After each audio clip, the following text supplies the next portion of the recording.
여러분 안녕하세요. 지금부터 1시간 동안 어도비 포토샵 2021의 기본 사용법과 매뉴얼에 대해 자세히 알아보도록 하겠습니다. 본 강좌는 포토샵을 처음 접하는 분들이나 초보분들이 포토샵의 다운로드부터 시작해서 포토샵의 기본 개념을 익히고 보고 듣는 것만으로도 포토샵에 대해 전체적인 정리를 할 수 있도록 구성하였습니다. 본 강의만 끝까지 시청하시고 이해를 하시면 포토샵 책을 보신다거나 또는 어떤 포토샵 영상을 시청하시더라도 별 문제 없이 이해할 수 있을 것입니다. 그러면 수업에 들어가도록 하겠습니다. 포토샵을 처음 시작하시거나 이용을 하시는 분들이 복사본을 이용하시는 분들도 계시는데요. 이 포토샵은 무조건 최신 버전이 제일 좋습니다. 기능도 많고 에러율도 낮아요. 그래서 되도록이면 최신 버전을 이용하시기를 권합니다. 이 최신 버전을 이용하기 위해서 포토샵을 무료로 쓰거나 저렴하게 쓰는 방법을 알려드리도록 하겠습니다. 자, 우선 adobe.co.kr로 들어오세요. 자, 이 adobe.co.kr 들어오시게 되면 여기에 크리에이티비티 및 디자인이라고 나오죠. 자, 여기 크리에이티비티 및 디자인으로 들어갑니다. 자, 그러면 여기에 플랜이라고 나오게 됩니다. 자, 이 플랜에 보면 몇 가지가 있어요. 포토그래퍼, 학생, 교사, 기업 여러 가지가 나오게 되는데, 자, 이 어도비 포토샵을 제일 저렴하게 이용하시는 방법은, 자, 여기는 포토그래퍼 버전을 이용하는 게 제일 저렴한 방법이 되겠습니다. 자, 아래 플랜 및 가격 보기 하면 여러 가지가 나오게 되는데, 자, 포토그래퍼로 들어가 볼게요.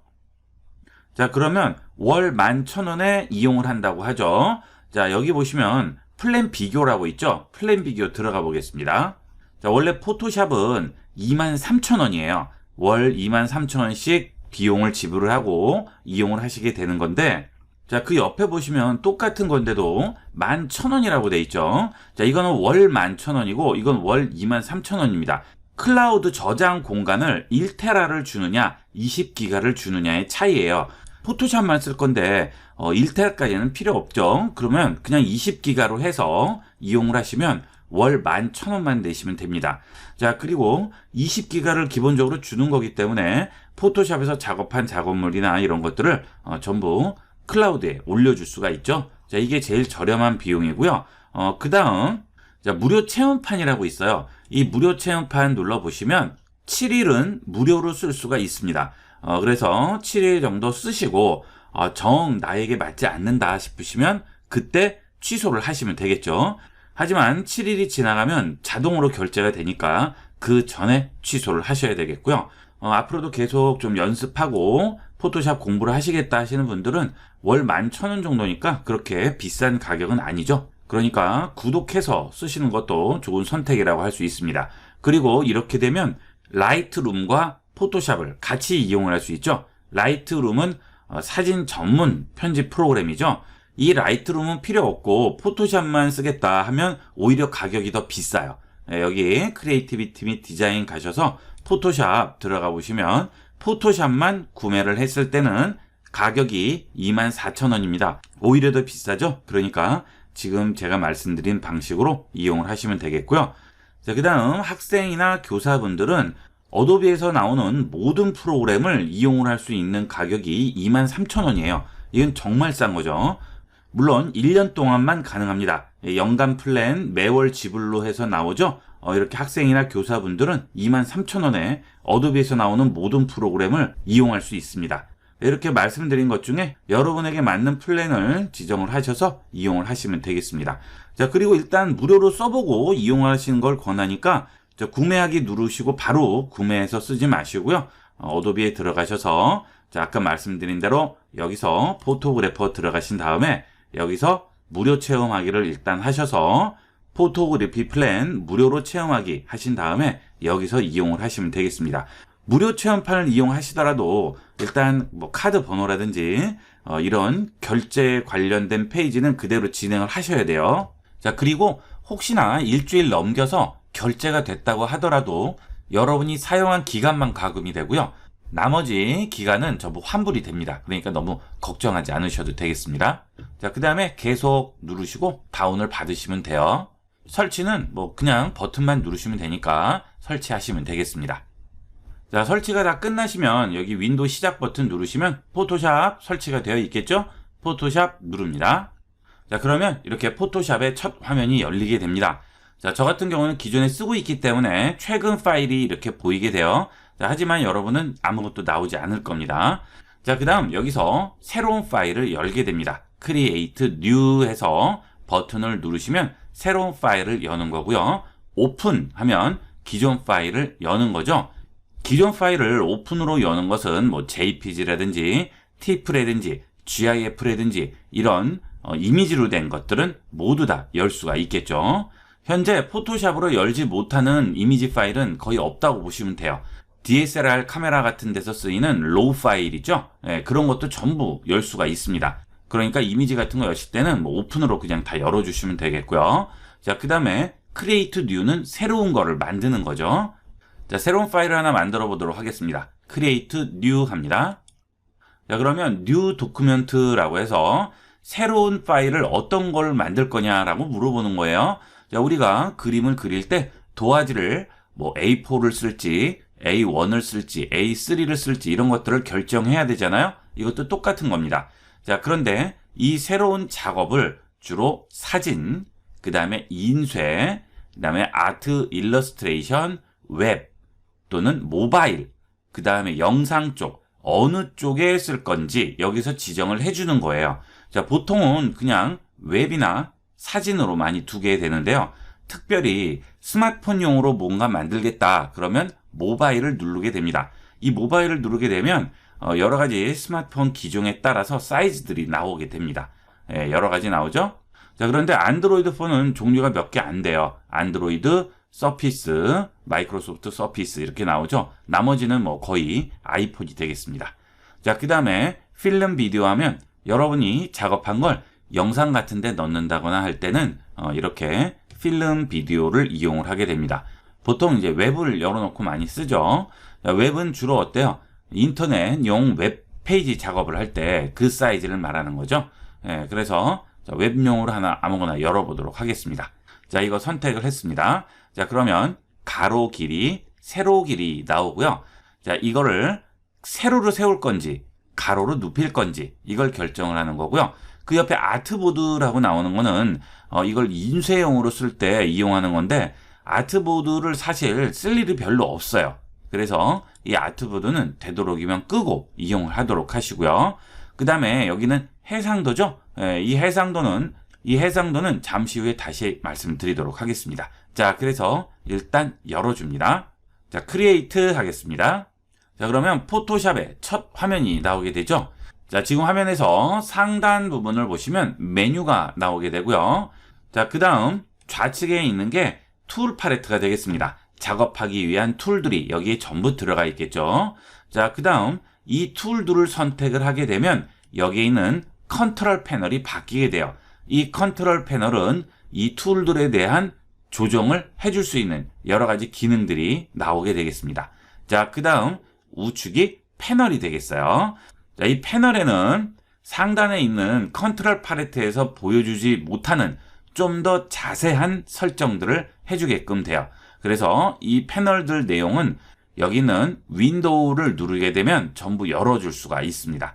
자, 여기 윈도우 눌러보시면 다양하게 나오죠. 자, 이것들이 전부 패널을 열어주는 윈도우가 되겠어요. 자, 그리고 우리가 작업하는 모든 것은 여기 있는 작업 공간, 여기서 이루어지게 되겠죠. 자, 이게 작업 공간이 되겠습니다. 하얀색 도화지죠. 자, 그 다음 이쪽은 자예요. 여러분들이 좀 더 정교한 작업을 수치대로 할 경우에는 여기 있는 자를 보고 이용을 하시게 되겠고요. 지금 연 파일의 제목이 여기 탭에 들어가 있죠. 자, 이 탭은 여러분이 여러 개를 열게 되면 계속 탭이 열리게 되겠죠. 뭐 우리가 웹페이지 열 때 탭 열리는 거나 똑같다고 보시면 되겠습니다. 자, 이게 기본적인 작업 환경이 되겠고요. 자, 그 다음에 툴들이 보시면 일렬로 늘어져 있으면 작업하기가 좀 귀찮아요. 한눈에도 안 들어오고. 그래서 이 툴들은 상단에 여기 잡는 부분 바가 있죠. 자, 이걸 더블 클릭해서 꼭 두 줄로 만들어 놓고 이용을 하도록 하세요. 쓰다 보면 이게 훨씬 더 편합니다. 자, 그리고 처음 이용하시는 분들은 이 툴들의 제목이라든지 쓰이는 용도를 잘 모르시기 때문에 자, 얹고 잠깐 기다리면 이런 식으로 설명이 나오죠. 자, 그런데 이게 좀 정신이 없어요. 어느 정도 내용을 조금이라도 아시는 분들은 자꾸 이렇게 나오면 정신없죠. 자, 이런 설명창 없애주는 거는 에디트에 가서 프레퍼런스라는 데 가면 없애줄 수가 있어요. 자, 프레퍼런스, 제너럴 들어갑니다. 자, 그 다음에 툴 들어갑니다. 자, 여기 툴 가시게 되면 쇼 툴 팁이라고 나오죠. 자, 이게 여기 있는 설명들이에요. 이거 필요 없으시면 끄면 됩니다. 자, 그러면 오케이 하시면 이렇게 마우스를 얹어도 팁이 나오지가 않죠. 이 설명들이 정신 없을 경우에는 끄고 이용을 하도록 하시고요. 자, 툴들을 잘 모르겠다, 힌트를 좀 얻겠다 하실 때는 키고 이용을 하시면 되겠습니다. 자, 그 다음에 파일을 저장을 해보도록 하겠습니다. 자, 우리가 포토샵에서 뭔가 작업을 했어요. 자, 아직 툴 같은 건 안 배웠지만 일단 저장하는 거를 보여드리기 위해서 아무거나 하나 넣어보도록 하겠습니다. 자, 우리가 이런 작업을 했어요. 이거를 저장을 해야 돼요. 자, 파일 들어가시면 세이브가 있죠. 자, 이 세이브에 들어가시게 되면 세이브드 클라우드 도큐멘트라고 있고요. 세이브 온 유어 컴퓨터라고 있습니다.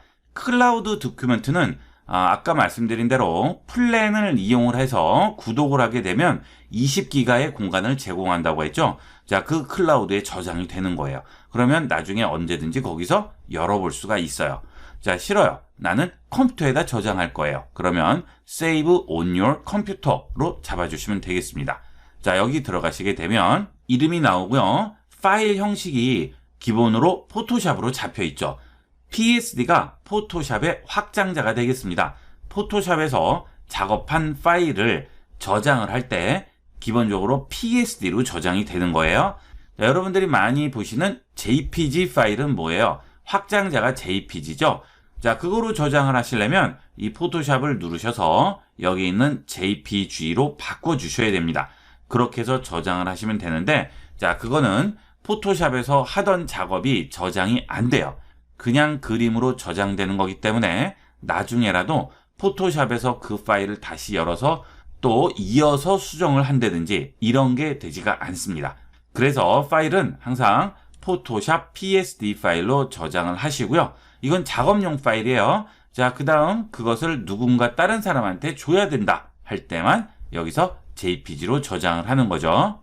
자, 그렇지 않고 JPG로 저장해버리면 이런 작업들을 수정을 할 수가 없어요. 꼭 기억하도록 하세요. 두 가지로 저장한다는 거. 보통 때는 PSD 포토샵 파일로 저장을 해놨다가 여러분이 필요할 때마다 언제든지 열어서 수정하고 고치고 하시고, 누군가 다른 사람한테 보내야 한다 할 때는 파일에서 Save a Copy로 들어갑니다. 자, 여기에 가서 여기서 JPG로 저장을 하도록 하세요. 자, 그 이유는 잠시 후에 레이어 개념도 익히겠지만, 자, 그런 것들을 만들었을 경우에는 Save와 Save As에는 JPG가 뜨지 않습니다. 그래서 그때는 어쩔 수 없이 Save a Copy로 JPG로 저장하셔야 되고요. 자, 그 다음 세 가지 다 PSD는 저장하는 건 상관이 없습니다. 자, 이렇게 해서 저장하는 방법을 봤습니다. 자, 그 다음은 파일을 열어보도록 하겠습니다. 파일, 오픈 들어갑니다. 자, 원하는 파일 선택하시고요. 열기 하겠습니다. 자, 이렇게 파일을 열 수가 있고요. 이제 이 파일에 여러 가지 작업을 하게 되겠죠. 자, 첫 번째로 포토샵의 제일 중요한 기능, 선택입니다. 자, 포토샵의 선택 툴은 굉장히 종류가 많아요. 자, 이것도 선택, 이것도 선택, 이것도 선택입니다. 자, 그 다음 이렇게 툴에 삼각형 모양이 붙어 있는 것들은 누르고 기다리면 부메뉴가 또 나오게 됩니다. 자, 이거 전부 선택, 그 다음 여기도 선택, 그 다음 여기도 선택이 되겠어요. 자, 이렇게 선택이 많은 이유는 그만큼 선택이 많이 쓰이고 중요하다는 얘기가 되겠죠. 자, 우선 기본 도형 선택부터 보도록 하겠습니다. 렉탱귤러 마키 툴과 엘립티컬 마키 툴이 있어요. 자, 가끔 한글 포토샵으로 쓰면 안 되냐 하고 물어보시는 분들이 있는데 뭐 상관은 없습니다. 영문이나 한글이나 상관이 없는데, 자, 여러분이 혹시 모르잖아요. 어떻게 될지 모르죠. 뭐 해외로 나갈 수도 있으시고요. 또는 유튜브 같은 데서 해외에서 설명하는 그런 포토샵 강의를 보실 수도 있습니다. 자, 그런데 영문 포토샵을 배우시면 상관이 없겠죠. 영문 포토샵을 잘 다루시는 분들은 한글은 쉽게 다룹니다. 하지만 한글 포토샵을 다루시는 분들은 영문을 적응을 못 하세요. 왜냐하면 아무래도 한글로 해석하기가 한계가 있기 때문에 이런 메뉴라든지 이런 것들을 한글로 해석해 놓은 게 약간 이상하게 나온 것들이 있어요. 그러면 알아들을 수가 없죠. 굉장히 헤맵니다.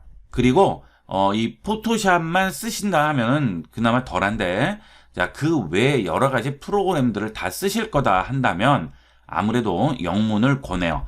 그리고 이런 그래픽 프로그램들의 기본 기능들이 전부 영문으로 돼 있어요. 그거를 한글로 번역을 할 수가 없습니다. 그렇기 때문에 영문으로 쓸 수밖에 없어요. 그냥 말만 한글로 돼 있다 뿐이지. 자, 그러니까 되도록이면 영문을 쓰시는 게 도움이 많이 되실 거예요. 실질적으로 이 디자인을 하시는 분들도 보면 영문이 익숙하기 때문에 영문을 많이 쓰세요. 그래서 저도 영문을 기준으로 설명을 드리고 있습니다. 자, 여기 사각형 보시면 렉탱귤러 마키 툴과 엘립티컬 마키 툴이라고 있죠. 자, 이거는 사각형 선택 툴, 이건 원형 선택 툴이 되겠습니다. 자, 선택은 뭘 하는 거냐면, 자, 여기 있는 사각형 선택 툴로 지금 이 이미지에 자, 마우스로 클릭, 드래그를 합니다. 자, 마우스를 띄지 않고 드래그를 하면 어떻게 되죠? 점선으로 된 사각형이 그려지죠. 자, 그 다음 마우스에서 손을 띄게 되면 그 상태로 고정이 되고요. 점선이 계속 움직이고 있죠. 자, 이것은 이 구역이 선택이 됐다는 뜻이에요. 자, 그러면 이걸 가지고 뭘 할까요? 여기에 컬러를 바꿔준다든지, 칠을 한다든지, 이동을 한다든지, 또는 복사를 한다든지, 뭔가 작업을 한다 할 때는 거의 이 선택을 하고 하게 됩니다. 자, 이 상태에서 이동을 한번 시켜볼게요. 자, 툴 팔레트에 보면 여기에 무브 툴이라고 있습니다. 가장 기본 툴 두 개예요. 선택과 이동이 되겠어요. 자, 여기 있는 무브 툴 선택을 하시고요. 자, 마우스를 선택된 이 구역 안쪽으로 넣습니다. 그러면 마우스 커서가 가위로 바뀌죠. 자, 그러면 이거는 이 부분을 자른다는 뜻이에요. 잘라서 움직입니다. 자, 그러면 지금 뭐가 나와요? 하얀색이 나오게 되죠. 그 다음 이거는 어때요? 떠 있네요. 지금 이렇게. 자, 우리는 도화지에 물감으로 칠을 합니다. 그러면 그 물감만 떼어낼 수 있나요? 자, 현실에서는 그게 안 되죠. 하지만 이 포토샵은 뭐예요? 가상의 공간에서 이루어지는 거죠. 띄어집니다. 자, 이렇게 물감만 띈 거예요. 그럼 이건 뭘까요? 도화지색입니다. 그 도화지색이 툴 팔레트에 있는 이 부분, 백그라운드 컬러가 되겠어요. 자, 이 백그라운드 컬러가 도화지색이기 때문에 자, 여기 있던 물감을 떼어버리면 그 밑에 있던 도화지색이 보이는 거죠. 자, 이렇게 해서 위치를 옮겼습니다. 자, 그 다음에 이거를 해제할 거예요. 자, 여기 있는 선택 툴로 아무데나 클릭을 합니다. 자, 이 중간에 클릭하지 마시고요. 바깥쪽에 클릭하는 거예요. 자, 그러면 십자로 된 커서가 나오게 되죠. 자, 이 상태에서 클릭합니다. 자, 그러면 공중에 떠 있던 이 물감이 원래 있던 바닥에 붙어버렸어요. 자, 그러면 다시 띄려면 어떻게 해요? 항상 선택을 해야 한다고 그랬죠? 자, 이 포토샵은 무조건 선택이에요. 자, 다시 이렇게 선택을 했어요. 자, 그 다음 무브 툴로 띕니다. 자, 그러면 어떻게 되죠? 원래 그림 없죠? 자, 왜 그럴까요? 여기 원래 물감이 칠해져 있던 상태에 여기서 띈 물감을 가져와서 손을 놔버린 거죠. 그러면 그 물감이 합쳐져 버립니다. 자, 그래서 물감이 합쳐졌기 때문에 띄게 되면 또 뭐가 나와요? 도화지가 나오는 거죠. 그럼 원래 있던 그림은 그냥 얘랑 합쳐져 버린 겁니다. 예, 그거는 다시 살릴 수가 없어요. 살리는 방법은 언두 기능밖에 없죠. 에디트, 자, 언두 아시죠? 금방 한 명령 취소입니다. 컨트롤 Z죠. 이런 건 다죽히 무조건 외우는 거죠. 컨트롤 Z, 컨트롤 Z 하게 되면 원래대로 돌아가게 되겠죠. 예, 이렇게 해서 뒤로 돌아갈 수 있고요. 그 다음 선택하고 이동하게 되는 겁니다. 자, 여기 있는 원형 선택 툴도 마찬가지예요. 사각형 선택, 원형 선택 전부 똑같이 선택을 해서 이동하고 해제할 수 있습니다. 이게 선택과 해제의 기본 개념이 되겠어요. 자, 그 다음 여기 있는 라쏘 툴이라는 게 있습니다. 라쏘 툴, 폴리건 라쏘 툴 두 가지가 있죠. 이 라쏘 툴은 이런 기본 도형이 아니고요. 내 마음대로 선택할 때 이용합니다. 자, 이런 식으로 내 마음대로 선택해요. 클릭 드래그를 해서 시작한 곳에 끝나는 부분을 가져다 대면 자, 이렇게 이어져서 지금 우리가 드래그한 모양으로 선택이 되죠. 자, 이때도 마찬가지예요. 이동 툴로 이동할 수가 있겠죠. 자, 이게 라쏘 툴. 자, 이 라쏘도 클릭하면 해제가 되겠죠. 자, 또 내 마음대로 그리고 클릭 해제. 내 마음대로 그리고 해제. 그렇죠? 예, 그런데 작업을 하다가 또 해제하면 굉장히 귀찮아집니다. 단계는 최소한 줄이는 거예요. 자, 선택을 했어요. 해제를 하고 싶어요. 컨트롤 D. 컨트롤 D 하면 해제가 됩니다. 자, 이것도 이렇게 해서 컨트롤 D. 해제죠? 자, 이렇게 해제할 때 그리고 또 그리고 또 그리면 먼저 번 그렸던 거는 무조건 자동 해제가 돼요. 자, 근데 이렇게 해서 자, 이걸로 이렇게 해서 움직였어요. 이제 해제하고 싶어요. 그러면 어때요? 해제돼요? 안 돼요? 클릭해도 해제 안 됩니다. 선택을 해제할 때는 항상 선택 툴로 아무데나 클릭을 해주셔야만 해제가 돼요. 자, 그래서 귀찮다는 얘기죠. 자, 그렇기 때문에 해제할 때는 단축키 컨트롤 D 반드시 외우세요. 자, 지금 제가 말씀드리는 단축키들은 무조건 외우시는 겁니다. 자, 이게 라쏘 툴, 그 다음 폴리곤 라쏘가 있습니다. 자, 이것은 좀 더 정확한 선택이죠. 자, 클릭, 클릭, 클릭, 클릭, 클릭, 클릭, 더블 클릭, 처음하고 끝이 이어지는 자, 선택 구역이 만들어집니다. 이것도 이동이 되겠죠. 자, 우리가 좀 전에 본 라쏘와의 차이는 뭐예요? 이거는 내가 마음대로 드래그하는 대로 선택이 되기 때문에 꾸불꾸불하게 되지만 폴리곤 라쏘는 클릭, 클릭, 클릭, 클릭하니까 자, 중간 단계가 전부 직선으로 선택이 되겠죠. 자, 이게 두 가지의 차이가 되겠습니다. 자, 그 다음은 오브젝트 셀렉션, 퀵 셀렉션, 매직 밴드 툴 이 세 가지가 되겠어요. 자, 오브젝트 셀렉션은 내가 선택하고자 하는 물체를 클릭 드래그해서 박스 안에 포함을 시키게 되면 포토샵에서 알아서 주변과 컬러를 구별을 해서 내가 원하는 물체를 선택을 해주게 됩니다. 자, 이렇게 간단하게 선택이 되죠. 자, 이 상태에서 이동 툴로 이것을 Alt 키를 누른 상태에서 클릭 드래그를 하면 복사가 되겠죠. 자, 이런 식으로 선택과 이동 툴을 이용하게 됩니다. 자, 이런 라쏘 툴이나 폴리곤 라쏘를 이용하는 것보다 훨씬 편리하게 선택을 할 수가 있겠죠. 자, 그 다음에 퀵 셀렉션이 있겠습니다. 이 퀵 셀렉션은 클릭 드래그해서 내가 선택하고자 하는 물체를 이렇게 긁어주기만 하면 알아서 선택이 돼요.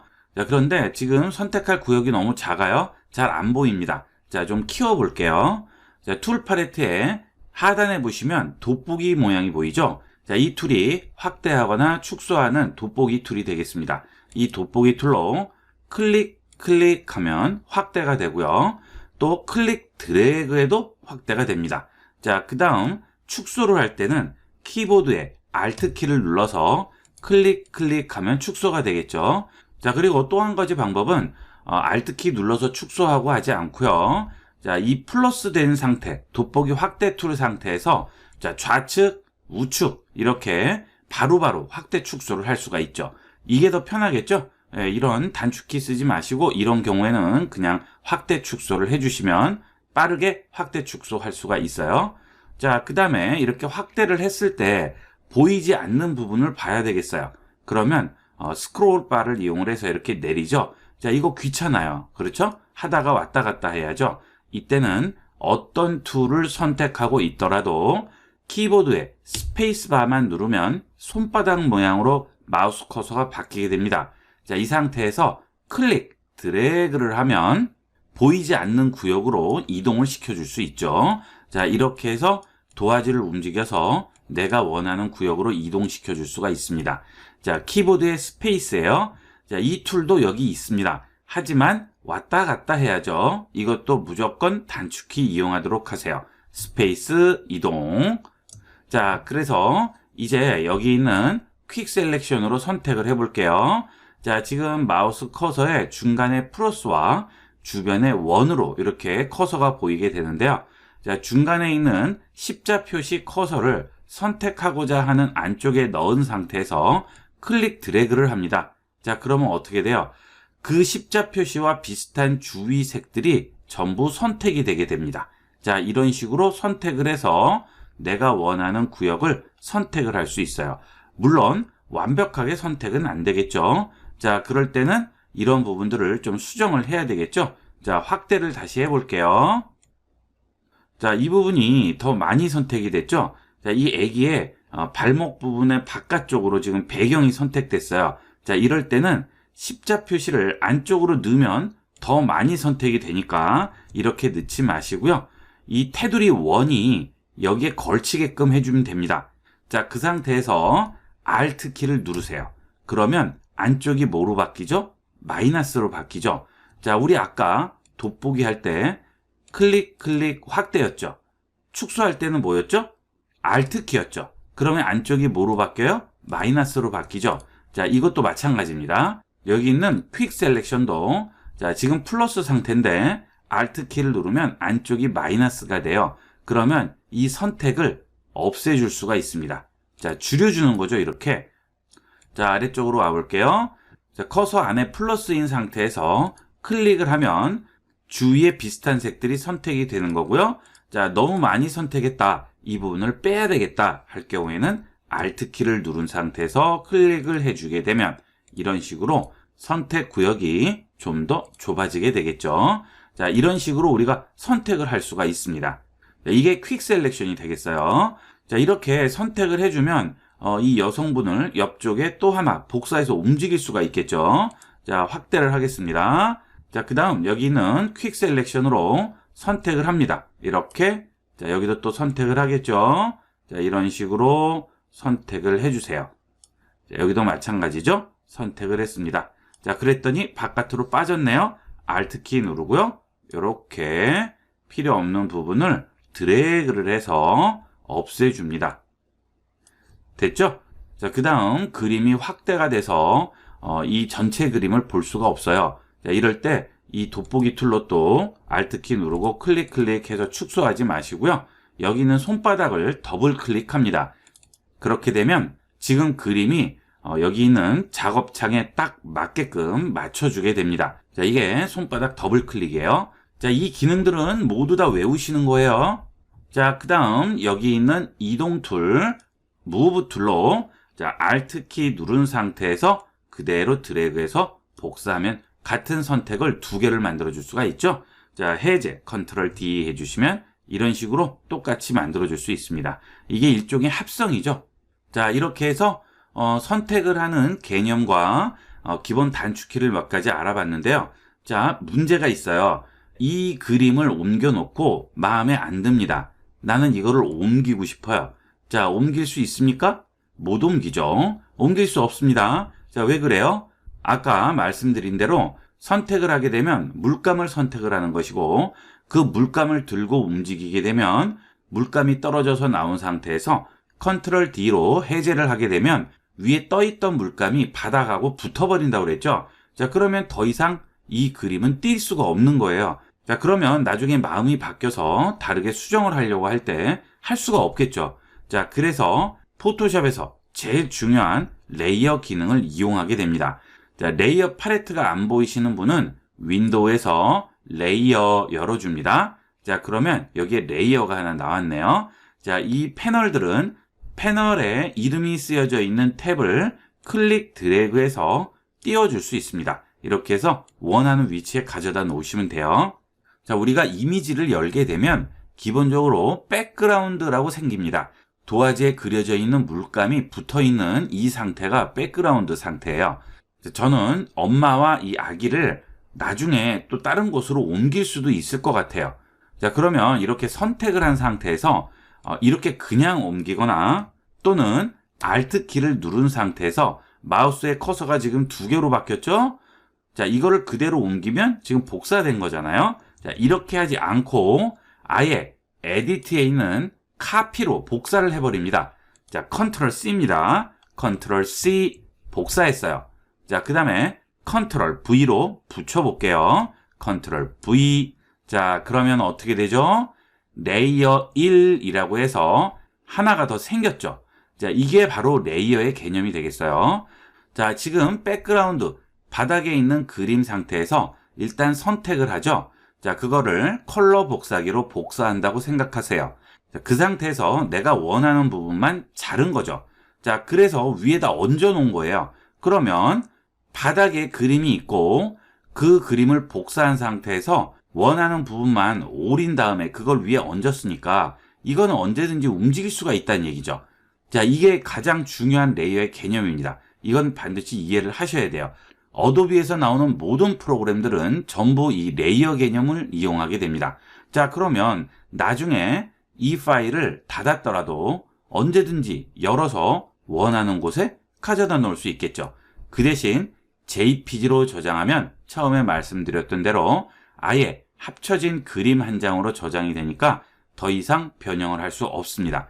즉, 이 레이어가 저장이 되지 않아요. 하지만 포토샵 파일 뭐라고 그랬죠? PSD라고 말씀드렸죠? 자, 이 PSD로 저장을 하게 되면 아무 데서나 열어볼 수는 없어요. 포토샵에서만 열어볼 수 있는 반면 이렇게 언제든지 나중에라도 수정이 가능한 거죠. 그래서 이 포토샵은 레이어 없이는 작업을 할 수가 없습니다. 자, 이렇게 만들었는데 마음에 안 들어요. 자, 이거 지우고 싶어요. 자, 그럴 때는 여기 있는 레이어 클릭, 드래그해서 하단에 있는 휴지통 모양이 있죠? 여기에 얹습니다. 그렇게 되면 없어지게 되겠죠. 자, 이렇게 해서 레이어를 생성하고 없애줄 수가 있어요. 자, 이런 식으로 복사해서 붙이는 것은 같은 그림 안에서 뿐만이 아니고 서로 다른 그림 안에서도 왔다 갔다 할 수 있습니다. 자, 여기 있는 이 꽃을 복사를 해볼게요. 컨트롤 C 합니다. 자, 그 다음 이 그림으로 와서 붙일게요. 컨트롤 V. 그러면 어때요? 또 그대로 와서 붙어 있죠? 자, 이렇게 해서 레이어를 활용하게 됩니다. 그 다음은 변형하는 방법을 보도록 하겠습니다. 자, 여기 위에 얹은 물체가 너무 커요. 좀 작게 만들고 싶어요. 이럴 때는 레이어에 떠 있는 상태에서 선택을 합니다. 자, 이 레이어는 반드시 해당 레이어에 뭔가를 하려면 그 레이어를 이렇게 선택을 하셔야 돼요. 이렇게. 자, 나는 이 꽃을 사이즈를 줄이고 싶은 거죠. 그러면 이 꽃 레이어를 선택을 합니다. 그 다음 컨트롤 T 하세요. 자, 그러면 파란색으로 된 이런 바운딩 박스가 나오게 됩니다. 자, 그 다음 마우스를 코너에 가져가면 화살표가 안과 밖으로 나오죠. 클릭 드래그를 합니다. 그러면 축소가 돼요. 이렇게. 자, 반대로 바깥으로 당기면 확대가 되겠죠. 자, 이렇게 할 수 있는데 여러분이 하나 명심하셔야 될 것은 원래 처음에 가져왔던 사이즈보다 더 키우면 어떻게 될까요? 깨지겠죠. 지저분하게 나옵니다. 그래서 아까 우리가 처음에 가져왔을 때처럼 이렇게 큰 사이즈일 때는 줄이는 건 상관이 없어요. 그러면 깨지지 않아요. 하지만 처음에 가져왔는데 이렇게 작은 사이즈였어요. 자, 그런데 이걸 필요해서 이만큼 키웠습니다. 그러면 당연히 지저분하게 나오는 거죠. 예, 원래 얹은 사이즈보다 키우지 말아야 된다는 거 기억하시고요. 자, 물론 아주 조금 키우는 건 상관은 없겠죠. 하지만 2배 이상 이렇게 키우거나 하면 그림이 당연히 깨지게 됩니다. 자, 이렇게 해서 사이즈를 정해서 위치를 다 잡았죠. 자, 그러면 이제 이걸 확정을 해줘야 돼요. 안에 더블 클릭을 해주시면 확정이 되게 됩니다. 자, 이렇게 하면 이 사이즈로 고정된 거죠. 자, 이제 이렇게 고정이 됐기 때문에 여기서 컨트롤 T 하셔서 다시 키우면 이때는 깨지겠죠. 자, 보이시죠? 예, 깨집니다. 확정돼 버렸기 때문에 그래요. 아예 사이즈를 바꿔버린 거죠. 하지만 바운딩 박스가 있는 상태에서는 줄이거나 원래대로 키우거나 해도 깨지지 않아요. 아직은 확정이 된 게 아니에요. 가상인 거죠. 자, 그래서 더블 클릭하면 확정이 되는 거 기억하시고요. 자, 그 다음은 레이어는 하나만 얹을 수 있을까요? 당연히 아니죠. 몇 개가 되든 상관이 없습니다. 원하는 대로 얹을 수가 있는 거예요. 만약에 이 위에 뭐 여러 개의 물체가 얹혀야 된다 할 경우에는 레이어를 계속 만들어 놓으시면 나중에 언제든지 위치도 바꿀 수 있고 옮길 수가 있겠죠. 이게 레이어의 장점이에요. 자, 그리고 이 레이어를 들고 움직이면 자, 이 위에 얹혀지면 아래에 있던 이 이미지 부분이 가려지죠. 자, 왜 그래요? 우리 눈은 위에 있는 겁니다. 위에서 아래를 보는 거예요. 이 바닥은 책상이에요. 책상 위에 이 그림이 얹혀 있고요. 그 그림 위에 이 그림이 얹혀 있죠. 그 다음 우리는 위에서 봅니다. 자, 그러면 당연히 위에 얹으면 가려져서 안 보이는 거죠. 만약에 이 위에 또 다른 게 얹히면 어떻게 될까요? 자, 이 그림에서 이거를 또 복사했어요. 컨트롤 C. 자, 그 다음, 자, 여기에 가져와서 다시 얹어 볼게요. 컨트롤 V 해서 얹었습니다. 자, 좀 크죠? 다시 좀 줄일게요. 컨트롤 T 하신 다음 줄이고요. 조금 올려놓고 또 줄입니다. 자, 이런 식으로 줄였어요. 자, 이 상태에서 이 위에 얹어 볼게요. 자, 그러면 어떻게 돼요? 가려지죠? 위에 얹을게요.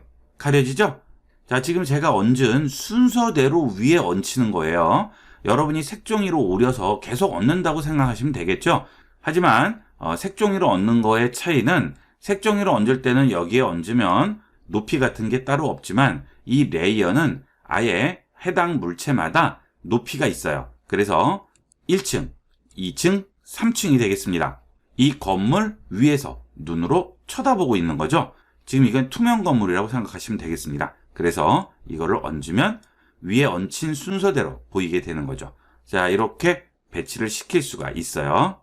자, 그 다음에 이 꽃을 이동하려면 꽃 레이어를 선택을 해야 되고, 여기는 이 부분을 이동하려면 또 레이어를 해당 부분을 선택을 해야지 이렇게 이동할 수 있다고 했죠. 자, 그런데 그것도 할 때마다 왔다 갔다 하려면 복잡합니다. 무브 툴 선택한 상태에서 상단 컨트롤 패널을 보시게 되면 오토 셀렉트라고 나와요. 이 오토 셀렉트는 구태여 꼭 레이어를 선택하지 않아도 물체를 선택하면 레이어가 바뀝니다. 이렇게, 이렇게, 이렇게. 자, 알아서 바뀌죠. 예, 이렇게 바뀌면 꼭 레이어를 선택을 하고 움직이고 이런 거 할 필요 없이 그냥 여기 있는 무브 툴로 클릭해서 바로바로 움직이면 되겠죠. 자, 그 다음은 오페시티 기능이에요. 이 레이어에는 오페시티라는 기능이 들어가 있습니다. 자, 이 오페시티는 불투명도를 말하는 건데요. 지금 100% 불투명하죠? 그러면 어떻게 되겠어요? 당연히 불투명하니까 아래가 보이지 않겠죠? 자, 그런데 여기는 오페시티를 낮춰줍니다. 자, 그러면 어떻게 되나 보세요. 어때요? 얘가 점점 투명해지니까 아래쪽에 있는 그림이 보이죠? 이런 식으로. 예, 이렇게 오페시티를 이용을 해서도 여러 가지 작업들을 하게 됩니다. 이 오페시티에서 물체의 투명도를 지정을 해줍니다. 이렇게. 자, 이렇게 해서 이 포토샵에서 제일 중요한 기능들 두 가지를 익혔습니다. 선택과 레이어. 이게 포토샵의 가장 핵심이에요. 나머지는 그런 것들을 좀 더 편리하게 쓰기 위해서 도와주는 부가적인 기능들입니다.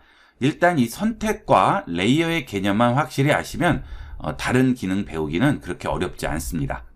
자, 그 다음은 컬러를 보도록 하겠습니다. 내가 선택한 구역에 색을 넣어야 할 경우가 있겠죠. 자, 여기 있는 툴 팔레트에 보면 이 뒷부분이 백그라운드라고 그랬어요. 도화지 색이라고 그랬죠. 자, 그 앞에 있는 건 포그라운드 컬러라고 부릅니다. 이 포그라운드 컬러를 클릭을 해주시게 되면 컬러 피커라는 게 나와요. 여기서 색을 지정을 할 수가 있습니다. 자, 중앙에 있는 이 막대가 컬러의 종류를 지정을 해줘요. 그 지정한 컬러에서 원색, 그 다음 그 원색에서 진해집니다. 자, 그리고 이쪽은 원색에서 색이 빠지는 거예요. 그러면 뭐만 남을까요? 그 컬러의 밝기만 남게 됩니다. 자, 이렇게 이 컬러를 선택을 했을 때 여기 있는 컬러를 빼버리게 되면 뭐가 나오죠? 이 컬러의 밝기예요. 자, 이렇게 해서 이 중간에 마우스를 찍음으로써 해당 컬러를 만들어 줄 수가 있어요. 자, 이런 식으로, 그죠? 이렇게 색을 만들어 주고 OK를 해주면 포그라운드 컬러가 그 컬러로 바뀌게 되겠죠? 자, 그러면 이제 색을 넣어 볼까요? 자, 여기 있는 선택 툴로 구역을 선택을 합니다. 자, 포토샵은 무조건 선택이 돼 있어야 된다고 그랬죠? 자, 컬러를 넣을 때도 선택이 돼 있어야 거기에 컬러를 넣는 거예요. 자, 이렇게 선택한 상태에서 에디트에 Fill 갑니다. 자, 그러면 이런 식으로 컨텐츠라고 나와요. 자, 여기 눌러보시면 foreground 컬러라고 돼 있죠. 자, 그러면 foreground 컬러를 여기에 넣는 겁니다. 자, 이게 기본값으로 지정이 돼 있어요. 그래서 자, 여러분이 fill 해주시게 되면 이렇게 foreground 컬러로 나올 거예요. 여러분 포토샵에도. 자, 그런데 여기 있는 컨텐츠를 누르게 되면 foreground 밑에 background라고 있죠. 자, 이것은 백그라운드 컬러를 넣어주는 거예요. 블랙, 화이트, 50% 회색. 블랙과 화이트의 정중앙 부분에 있는 회색이 되겠죠. 자, 이렇게 해서 내가 원하는 컬러를 넣어줄 수 있습니다. 일단 포그라운드 컬러 넣어볼까요? 오케이 합니다. 그러면 이 색이 여기 들어가게 되겠죠. 자, 이것도 귀찮습니다. 그때마다 필로 들어가야 되죠. 자, 이것도 단축키로 할게요. 자, 일단 백그라운드 컬러도 바꿔보겠습니다. 자, 백그라운드 컬러 클릭하시고요. 자, 이번에는 빨간색으로 바꿀게요. 자, 바뀌었죠? 자, 키보드에서 컨트롤 딜리트 누릅니다. 자, 그러면 백그라운드 컬러가 들어가게 되겠죠. 자, 그 다음 키보드에 Alt 딜리트 누릅니다. 그럼 어떻게 돼요? 포그라운드 컬러가 들어가게 됩니다. 컨트롤 딜리트, Alt 딜리트. 자, 이것도 외우시는 거예요. 자, 컬러를 넣을 일이 의외로 많아요. 예, 그러니까 미리 외워두시면 작업을 할 때 좀 더 편리하게 할 수가 있겠죠. 자, 그 다음엔 아까 우리가 선택 툴을 배웠는데요. 이 선택 툴에서 합치고 빼는 방법을 알아보도록 하겠습니다. 자, 이렇게 선택을 했어요. 자, 이 상태에서 Shift를 누르게 됩니다. 그러면 커서 모양이 바뀌어요. 그렇죠? 플러스로 바뀝니다. 클릭 드래그 합니다. 그럼 어떻게 되죠? 합쳐져요. 자, 계속 합칠 수가 있죠. 이 합치는 기능은 여기는 라쏘도 마찬가지예요. Shift 누르고요. 이렇게 해주면 합쳐지겠죠. 자, 만약에 빼야 되겠다 한다면 Alt키를 누른 상태에서 빼면 됩니다. Alt키를 누르고 있으면 마이너스로 바뀌죠. 자, 이 상태에서 드래그해서 이렇게 만들어주면 그만치 빠지게 되는 거예요. 이렇게. 그렇죠? 자, 포토샵에서 Shift는 무조건 더하는 의미를 갖고요. 정의 의미, 긍정의 의미를 갖습니다. 그래서 합친다든지 직선으로 움직인다든지 이런 거 할 때는 Shift고요. 마이너스, 축소 이런 것들은 전부 Alt가 되겠어요. 자, 그래서 우리가 아까 여기 퀵 셀렉션으로 선택을 했을 때 자, 이렇게 바깥으로 나간 부분을 빼고자 할 때 어떻게 했었어요? Alt를 누른다고 그랬죠? Alt를 누르면 이렇게 마이너스로 바뀌고 빼줄 수 있다고 그랬잖아요. 그렇죠? 그래서 이 Alt와 Shift 기능은 다른 툴에도 그대로 적용된다고 생각하시면 되겠어요. 자, 그리고 컨트롤 패널에 보면 또 있어요. 여기에 마이너스 있죠? 이걸 누르면 이렇게 빼는 거예요. 자, 그런데 우리는 뭘로 했어요? Alt로 했죠. 예, 그래서 이거를 쓸 필요가 없습니다. 왜냐하면 이걸 쓰면 오히려 왔다 갔다 해야 되고 복잡하니까 그냥 단축키를 이용하는 게 훨씬 빠르겠죠. 돋보기 툴도 여기에 플러스 마이너스 있고요. 예를 선택 툴들도 합집합, 빼기. 그렇죠? 자, 이걸 누르면 무조건 합쳐지는 거죠. 무조건. 자, 그 다음 이걸 누르면 무조건 빼주는 거죠. 자, 그런데 이렇게 했을 때는 원 상태로 돌아가려면 어떻게 해야 돼요? 이거 다시 눌러야 되잖아요. 마우스가 여러 번 왔다 갔다 한다는 얘기죠. 자, 그러니까 이런 건 쓰지 마시고 단축키를 이용하시라고 말씀을 드린 겁니다. 자, 그 다음은 여기 있는 선택 툴 중에 마술봉, 매직밴드 툴이 되겠습니다. 보통 마술봉으로 많이 부르죠. 자, 이 툴은 마우스 커서를 원하는 물체에 가져가면 자, 이렇게 별빛이 반짝이는 봉 모양이 나와요. 자, 내가 원하는 곳에 여기 찍으면 주위에 비슷한 색이 선택이 되게 됩니다. 자, 클릭해 볼게요. 자, 이렇게 선택이 되죠? 자, 비슷한 주위색인 거예요. 자, 이런 식으로 선택을 해줄 수 있어요. 이 전부가 다 비슷비슷한 색이란 얘기죠. 자, 그 다음 여기도 선택을 하고 싶은 거죠. 이 오렌지를 다 선택을 해야 돼요. 자, 여기를 찍으면 먼저 번 선택 어떻게 돼요? 없어지죠. 없어지는 이유가 그냥 선택 상태이기 때문에 그래요. 자, 이 이야기는 이렇게 클릭해서 사각형 선택하고요. 또 옆에 클릭하면 먼저 번 선택은 없어지죠. 자, 그런데 이것도 있고 먼저 번 것도 있으려면 어떻게 해야 돼요? Shift 누르고 그리면 된다고 그랬어요. 그렇죠? 자, 이건 이렇게 합칠 수도 있고 떨어져 있는 것도 계속 선택으로 남아 있는 겁니다. 자, 이 마술봉도 마찬가지예요. 자, 찍어서 선택을 했습니다. 자, 여기도 합쳐주고 싶은 거죠. 그럴 때는 Shift 누르고 또 찍어주시면 되겠어요. 자, 그러면 지금 제가 찍는 대로 계속 선택이 되겠죠. 자, 이런 식으로 선택을 해줄 수가 있습니다. 자, 이게 마술봉이고요. 자, 그 다음에 같은 색이 선택이 된다고 했는데 그러면 어느 정도까지를 같은 색으로 인정을 할 것이냐 하는 문제가 있겠죠. 자, 상단 컨트롤 패널에 보시면 톨러런스라고 있습니다. 이 톨러런스 값이 높아질수록 대충 비슷해도 같은 색으로 인정합니다. 이게 낮아지면 완벽하게 같아야만 같은 색으로 인정하는 거죠. 자, 예를 들어서 이거를 60 정도로 올려볼게요. 자, 그 다음 찍습니다. 그럼 어떻죠? 아까는 여기만 선택됐었는데 이까지 선택이 넓어졌죠? 자, 전부 다 선택이 되는 거예요. 자, 요거를 더 올려볼게요. 100으로. 자, 그 다음 다시 찍어볼게요.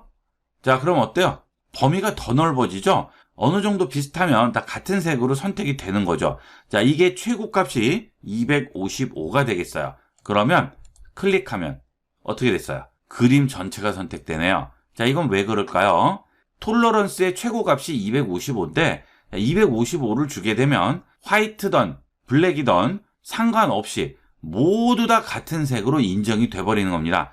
자, 이렇게 선택할 일은 없겠죠. 네, 이건 선택할 일이 없어요.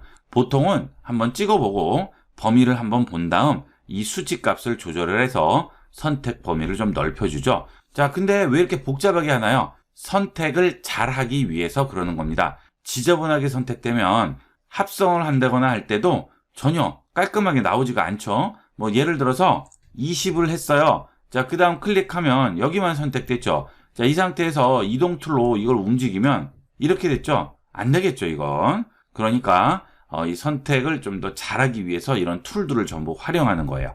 자, 그 다음 여기는 왜 빨간색이죠? 아까 우리 분명히 띄웠을 때는 하얀색이었는데 지금은 왜 빨간색이죠? 백그라운드가 빨간색이죠. 도화지를 지금 빨간색으로 바꾼 거예요. 그러니까 도화지색이 보이게 되는 거죠. 자, 그 다음 이 컬러 원상복귀 시키려고 그래요. 자, 그럼 또 들어가서 이렇게 바꾸나요? 자, 그럴 필요 없이 여기 있는 포그라운드와 백그라운드 옆에 보면 까만색, 하얀색 버튼이 보입니다. 이것은 기본 컬러로 바꿔주는 거예요. 그러면 언제든지 이 기본 컬러로 바꿔줄 수가 있죠? 자, 그 다음 레이어의 기능 또 하나를 보도록 할게요. 자, 여기 있는 오브젝트 셀렉션을 선택을 하고요. 자, 여기 오렌지 선택을 해볼게요. 자, 드래그하면 선택이 금방 되죠? 복사합니다. 컨트롤 C. 자, 그 다음 여기에다 얹어줄게요. 컨트롤 V. 자, 너무 크죠? 컨트롤 T 한 다음 줄여주도록 할게요. 자, 이렇게 해서 좀 줄였습니다. 자, 그리고 여기 위에 얹어놨어요. 자, 그럴듯하죠? 더블 클릭했습니다. 자, 그런데 오렌지가 삐뚤어졌어요. 그죠? 이렇게 나오면 안 되고 옆으로 쭉 서 있어야 되는데, 자, 컨트롤 T 다시 하시고요. 이번에는 마우스를 여기 얹지 말고 변 쪽에 가져가면 구부러진 화살표가 나오죠? 자, 이때 클릭 드래그를 하면 돌릴 수 있어요. 자, 이렇게 해서 더블 클릭. 그러면 이런 식으로 무브 툴을 이용해서 내가 원하는 위치에 가져다 놓을 수가 있겠죠. 자, 됐죠? 그럼 마치 원래 있던 것처럼 보이죠? 자, 그런데 이게 없는 상태는 어떤가 좀 보고 싶어요. 자, 그럴 때 레이어 앞쪽에 보면 눈이 보이게 됩니다. 이 눈을 끄면 잠시 가려주는 겁니다. 없어지는 게 아니고요. 잠시 다른 작업을 위해서 가려놓는 거죠. 자, 이렇게 해서 눈을 켜고 꺼서 레이어를 잠시 가려줄 수가 있습니다. 그 다음은 사진의 밝기와 어둡기 그리고 컬러를 조절해주는 메뉴가 되겠습니다. 상단 이미지 메뉴에 가시면 어드저스트먼트라고 있습니다. 자, 여기에 보시면 여러 가지 메뉴들이 많은데 이 기능들이 전부 이미지의 밝기, 어둡기, 컬러들을 조절하는 기능들이 되겠어요. 자, 포토샵이 아무래도 이 사진 보정을 한다거나 이런 부분으로 많이 쓰이기 때문에 이런 기능도 굉장히 많이 들어가 있습니다. 자, 일단 제일 중요한 부분은 레벨과 커브입니다. 이 레벨과 커브를 완벽하게 이해하시면 다른 것도 쉽게 이해하실 수가 있어요. 자, 레벨을 보겠습니다. 자, 지금 레벨에 있는 이 그래프 모양이 뭘 얘기하는 거냐면 자, 이 사진에서 제일 어두운 부분은 무슨 컬러일까요? 블랙이 되겠죠. 자, 이 사진에서 제일 밝으면 무슨 색이에요? 화이트가 되겠죠. 자, 인풋 레벨의 좌측 끝에 있는 이 마커가 블랙 부분이 되겠고요. 우측 끝에 있는 부분이 화이트가 되겠습니다. 그 중간 단계는 블랙부터 화이트까지 점점점 단계가 밝아지겠죠. 자, 그 다음 이 그래프는 그 블랙이 얼만큼 쌓여 있느냐 그걸 보여주는 거예요. 자, 포토샵에서 사진이라든지 이런 이미지의 최소 단위를 픽셀이라고 부르죠. 여기는 돋보기로 확대를 해볼게요. 쭉 확대를 하면 어느 정도 일정 수준을 넘어가게 되면 자, 격자가 나오게 됩니다. 그렇죠? 자, 이렇게 사각형으로 된 여러 가지 격자가 나오는데 이것들이 사진의 최소 단위 픽셀이 되겠습니다. 이거보다 더 키워도 이거 이상 작아지지는 않아요. 최소 단위가 되는 거죠. 그래서 12800배까지 확대를 하면 이런 식으로 격자로 된 픽셀을 확인을 해볼 수 있는데요. 자, 이 픽셀마다 컬러가 있고 밝기가 있겠죠. 자, 이 부분은 컬러는 약간 미색이 나고 이거는 고동색이죠. 자, 그런데 이것은 밝고 이것은 어둡습니다. 자, 이거를 컬러를 빼주게 되면 여기에 밝기와 어둡기만 나오게 되겠죠. 자, 이거를 컬러를 전부 무시한 상태에서 이 픽셀들을 전부 모아서 얹어 놓았다고 생각하시면 되겠습니다. 자, 그래서 여기는 지금 많이 얹혀 있죠. 이 픽셀들 얹혀 있는 게 굉장히 높죠. 자, 이 얘기는 밝은 부분이 이렇게 많이 있다는 얘기예요. 그런데 자, 한 밝기만 많은 거죠. 자, 여기 그래프를 보시면 요 부분만 많이 쌓여 있어요. 자, 그 다음 여기도 조금 쌓여 있고 그 다음 여기서부터 여기까지는 많이는 안 쌓여 있죠. 다 여기서 요만치만 쌓여 있어요. 그렇죠? 자, 그 다음 여기는 어때요? 여기는 어느 정도 구역 전체적으로 많이 쌓여 있죠. 어두운 게 많은 거죠, 지금. 자, 축소를 해보시면 이 사진은 전반적으로 약간 어두운 편인 거죠. 중앙을 기준으로 어두운데 많이 쌓인 겁니다. 자, 여기가 단계가 0부터 255단계까지 있는 거예요. 자, 그래서 세밀하게 보면 여기에 픽셀 하나씩 쌓여 있는 상태라고 생각하시면 되겠습니다. 자, 그래서 사진이나 이미지를 판단을 하실 때 여기 있는 레벨의 그래프만 보면 어떤 사진인지 대충은 아실 수 있어요.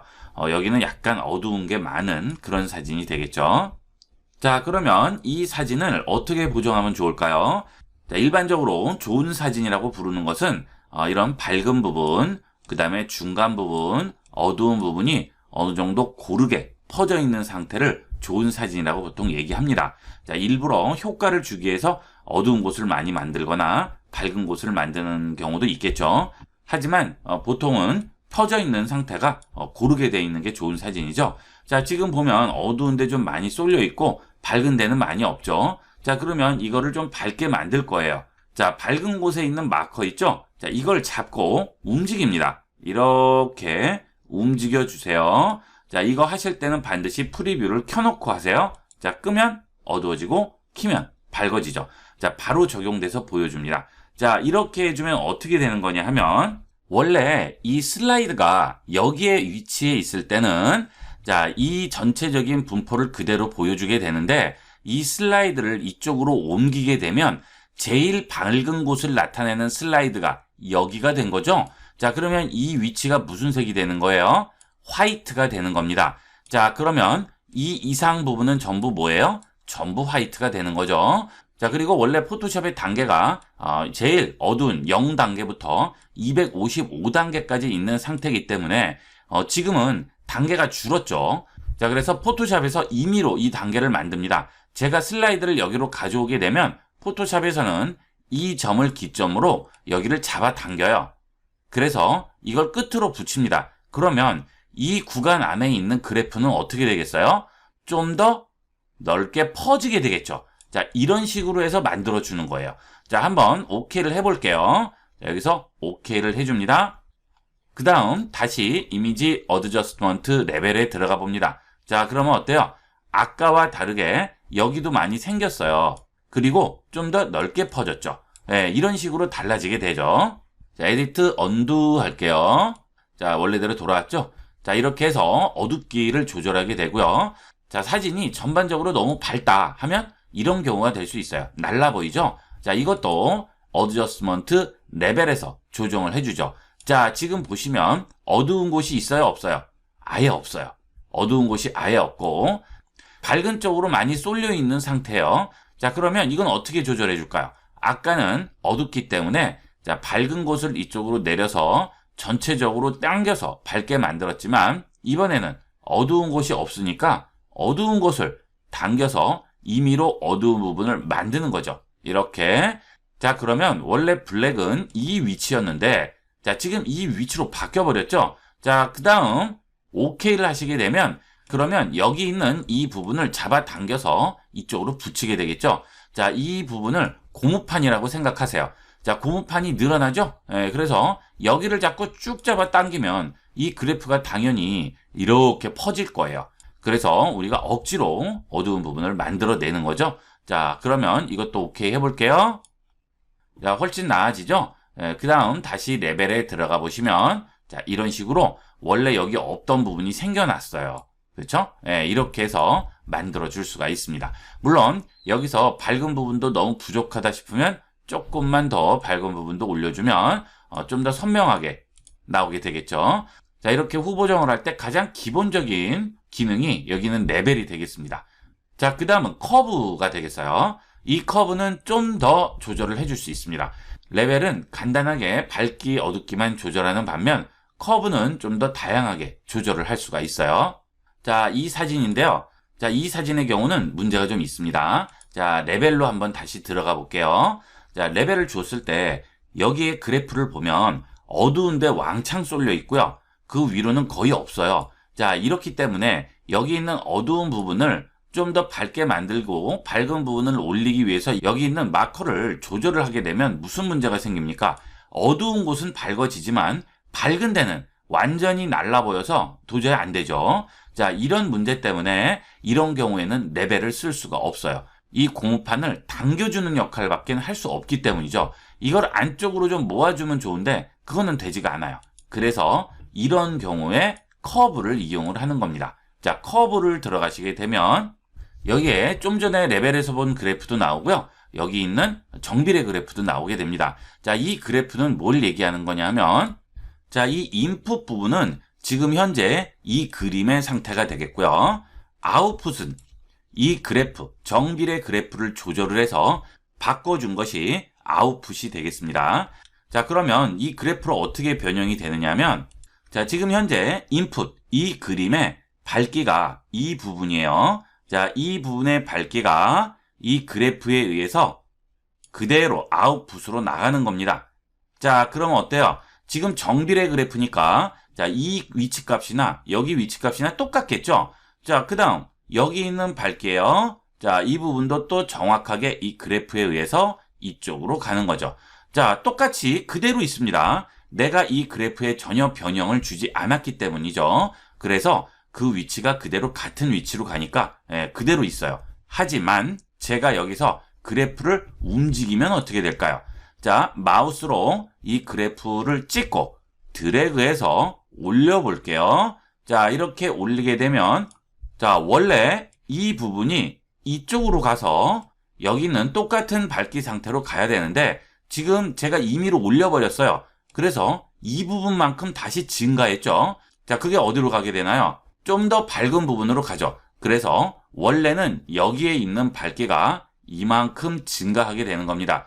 그래서 여기 있는 사진이 전부 밝아지는 거죠. 결론적으로 이만큼씩 전부 증가하는 거죠. 자, 계속 이 그래프에 의해서 모든 픽셀 부분들이 밝기가 증가하게 되겠죠. 자, 이게 바로 커브를 이용하는 방법이 되겠습니다. 자, 그러면 이 커브의 장점은 뭐냐면 포인트를 하나만 찍을 수 있는 게 아니고 여러 개를 찍을 수 있어요. 그렇게 되면 밝은 데는 그대로 놔두고요. 어두운 데만 올릴 수가 있는 거죠. 이런 식으로. 자, 그렇게 되면 프리뷰 껐다가 켜보면 밝은 부분은 큰 변화가 없지만 어두운 부분은 많이 밝아지죠. 이런 식으로 밝기 조절을 해줄 수가 있습니다. 자, 물론 밝은 부분도 약간 조절을 해서 부드럽게 넘어가게 하면 좋겠죠. 자, 이 부분을 이렇게 과도하게 내려버리면 컬러가 전혀 자연스럽지 않고 이상하게 나오게 되겠죠. 그래서 조절을 하실 때 최대한 이 그래프 모양을 자연스럽게 잡아주는 게 좋겠죠. 자, 이렇게 만들어 주시면 내가 원하는 일정 부분의 밝기만 조절이 가능하다는 그런 장점이 있는 게 이 커브가 되겠습니다. 자, 이 경우는 아까 레벨로 조절을 했었는데 커브로 하게 되면 좀 더 디테일하게 조정을 해줄 수가 있습니다. 커브 들어가셔서 자, 여기 보시면 밝은 데는 조금 있고 어두운 데는 아예 없죠. 자, 그러면 어두운 부분을 낮추세요. 조금 이렇게. 그럼 어때요? 여기 있는 밝기나 어둡기가 자, 전반적으로 전부 낮아지죠. 아까 레벨하고는 약간 개념이 반대라고 생각하시면 되겠죠. 자, 이렇게 해서 낮춰줍니다. 자, 그러면 전반적으로 어둡게 바뀌었죠? 자, 그 다음 밝은 부분도 약간 밝게 올려야겠어요? 그러면 약간만 올려줍니다. 자, 그 다음 어둡기 조금 더 내리고요. 이런 식으로 해주면 프리뷰 상태를 보면 아까 레벨로 했을 때보다 좀 더 디테일한 조절이 가능하게 되겠죠. 자, 여러분들이 뭐 스마트폰으로 사진을 찍으신다든지 자, 또는 어디 작업하기 위한 작업용 사진을 받으셨을 때 이런 식으로 조금씩이라도 수정을 해주시면 훨씬 나은 결과물을 만들 수가 있습니다. 자, 이 레벨과 커브는 꼭 이용을 해보시고요. 완전히 익숙하게 여러분들 것으로 만드셔야 되겠습니다. 자, 그 다음 이미지 어드저스트에서 또 휴 세츄레이션이 있습니다. 이 휴 세츄레이션은 컬러의 종류가 휴고요. 세츄레이션은 채도가 되고요. 라이트니스는 명암이 되겠어요. 자, 컬러 피커 더블 클릭해서 열고요. 자, 우리가 이 컬러 피커에서 이 부분이 뭐라고 그랬어요? 색깔의 종류라고 그랬죠? 이걸 휴라고 부릅니다. 휴. 그 다음 세츄레이션은 뭘까요? 채도라고 그랬죠? 자, 이 컬러 상태에서 채도가 100%다. 그러면 여기까지 와서 붙은 상태예요. 완전히 원색이 들어간 상태. 자, 채도가 낮다는 것은 점점점 색이 빠지고 밝기만 남는다는 상태죠. 자, 결국은 채도가 완전히 빠지면 뭐가 될까요? 흑백 사진이 되겠죠. 자, 그래서 이 부분이 세츄레이션, 그 다음 이것은 휴, 그 다음 라이트니스는 이 부분이 되겠습니다. 이 원색의 밝은 정도죠. 밝고 어둡고, 그렇죠? 예, 이게 라이트니스가 되겠어요. 이것을 한 번에 다 표현해 놓은 게 여기 있는 세츄레이션이 되겠습니다. 자, 그래서 이 상태에서 휴 값을 움직이면 어떻게 될까요? 자, 위에 있는 여기 휴 값이 아래에 있는 휴 값으로 전부 바뀌는 거예요. 그래서 원래 여기 있던 파란색이 초록색으로 바뀌고요. 그 다음 여기 있던 초록색, 연두색 계통들이 전부 붉은색으로 지금 바뀐 상태가 되겠죠. 컬러가 치환된다고 생각하시면 됩니다. 이게 휴가 되겠습니다. 그러면 이런 식으로, 자, 그래서 이런 식으로 좀 사진을 다르게 연출을 할 수가 있겠죠. 예, 이렇게 만들어줄 수 있고요. 자, 그 다음 휴값을 원상복귀 하려면 여기 있는 수치 0 주시면 되겠어요. 자, 그 다음 세츄레이션은 채도라고 그랬죠. 채도가 올라가면 원색으로 가는 거고요. 낮아지면 낮아질수록 흑백으로 가게 되겠죠. 자, 이게 세츄레이션, 채도가 되겠습니다. 자, 채도를 너무 올려버리면 안 되겠죠. 이렇게 조절을 해주시고요.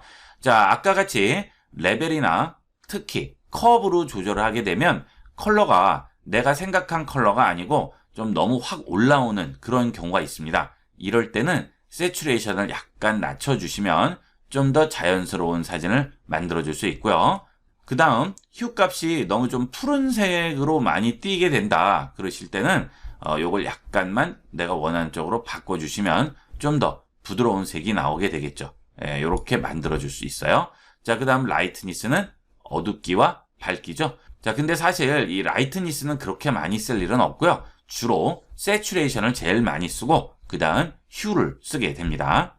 자, 그 다음 이 휴 세츄레이션의 기능 중에 컬러라이즈라는 기능이 있어요. 이것은 이 색을 전부 단색 톤으로 만들어줍니다. 보통 카메라들 보시면 세피아 톤이라고 해서 찍히는 사진들이 있죠. 그게 전부 이 컬러라이즈가 되겠어요. 컬러라이즈를 누르면 단색조의 사진으로 바꿔주는 거죠. 그러면 어떤 단색조냐? 휴에서 정해줍니다. 이렇게 내가 원하는 색조의 사진을 만들어주고요. 거기다 세츄레이션을 조금 주어서 연출을 해주는 거죠. 이런 사진들 많이 보셨을 거예요. 그렇죠? 네, 전부 이 휴 세츄레이션에서 만들어주게 돼요. 자, 그 다음은 필터 기능이 있습니다. 자, 여기 필터에 보시게 되면 여러 가지가 많이 나오죠. 자, 이거는 우리가 이런 선택이나 이런 기능들을 이용해서 할 수 없는 특수한 효과들을 주는 그런 기능이 되겠어요. 자, 블러 같은 경우 볼게요. 여기는 가우시안 블러 주시면 자, 이렇게 사진을 뿌옇게 흐려주는 이런 역할을 하게 되죠. 자, 이 블러를 어디에다 쓸까요? 이 블러는 단독으로는 잘 안 쓰이고요. 다른 효과를 줄 때 같이 연결돼서 쓰게 되는데, 자, 블러 효과를 한번 해보면 이 바깥쪽에 이렇게 뿌옇게 되는 부분 있잖아요. 이런 부분을 같이 만들 때 이용을 할 수 있겠죠. 자, 이렇게 선택 툴로 이런 식으로 대충 선택을 해볼게요. 자, 이렇게 선택을 합니다. 자, 이런 식으로 선택을 했어요. 자, 그 다음 전체로 이렇게 돌려줄게요.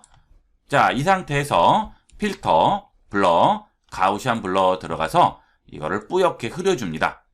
그러면 자, 우리가 보통 뒤쪽으로 뭐 날린다고 하죠. 복해준다고 하죠. 이런 식의 효과도 줄 수가 있는 거예요. 프리뷰 꺼보면 선명해지고 키면 뿌옇게 나오죠. 그러면 인물이 훨씬 더 돋보이게 되겠죠. 자, 이렇게 만들어줄 때도 이용을 할 수 있겠죠. 자, 이런 게 여기 있는 필터의 기능들이 되겠습니다. 여기 보시면 다양하게 많아요. 노이즈 주는 것도 있고요. 뭐 여기 보시면 크리스털라이즈부터 여러 가지가 있고 이런 것들을 전부 모아놓은 게 필터 갤러리가 되겠습니다. 이 필터 갤러리에 들어가시면 자, 이런 식으로 사진이 나오고요. 자, 여기서 마이너스 플러스로 확대 축소 해줄 수 있어요. 여기 있는 아티스틱부터 텍스처까지 보시게 되면 필터를 적용했을 때 어떤 식으로 보이는지를 전부 보여줍니다. 컬러드 펜슬 하게 되면 색연필로 칠한 것 같이 이렇게 나오죠. 자, 여기 보시면 펜슬 위드, 즉 색연필 두께죠. 그 다음에 얼만큼 꾹 눌러서 쓰는지, 그 다음 종이의 밝기가 되겠습니다. 지금 색이 이렇게 나온 건 종이를 어두운 색을 선택해서 그래요. 밝기를 올려주시게 되면 이런 식으로 나오죠. 그래서 색연필의 두께를 조절하고 눌러서 그린 정도값을 조절을 해줍니다. 자, 그러면 마치 색연필로 그린 것 같은 효과도 줄 수 있죠. 그 다음 붓터치를 이용을 해서 그린 것 같이 이렇게도 만들 수 있어요. 그러면 이런 부분들이 좀 뭉개지죠. 뭐 다양하게 줄 수 있습니다. 자, 그 다음 브러쉬 스트로크 보면 자, 브러쉬로 이렇게 터치해서 그린 것 같이 나오죠. 뭐 다양하게 있어요. 이런 것들을 이용을 하면 여러 가지 필터 효과를 줄 수가 있어요. 뭐 그래픽 펜에서 이런 식으로 흑백으로 그래픽 미술용 펜으로 이렇게 그린 것 같이 이렇게 그릴 수도 있겠죠. 자, 이렇게 그려서 이걸 프린트해서 걸어 놓으면 마치 내가 손으로 그린 것 같이 그런 효과를 줄 수도 있습니다. 자, 그 다음 많이 쓰는 기능은 뭘까요? 타입 툴이죠. 글씨를 쓰는 툴이 되겠습니다. 이 타입 툴을 선택을 하시고요. 윈도우에 가셔서 여기서 캐릭터라는 걸 열도록 하세요. 자, 그러면 이 글씨에 대한 여러 가지 조절이 나옵니다. 물론 상단 컨트롤 패널에도 기본적인 조절이 나와요. 그런데 좀 더 다양한 조절을 할 때는 이 캐릭터 팔레트를 여시면 되겠습니다. 자, 여기 사진에 클릭을 해줍니다. 그러면 뭐가 써져요?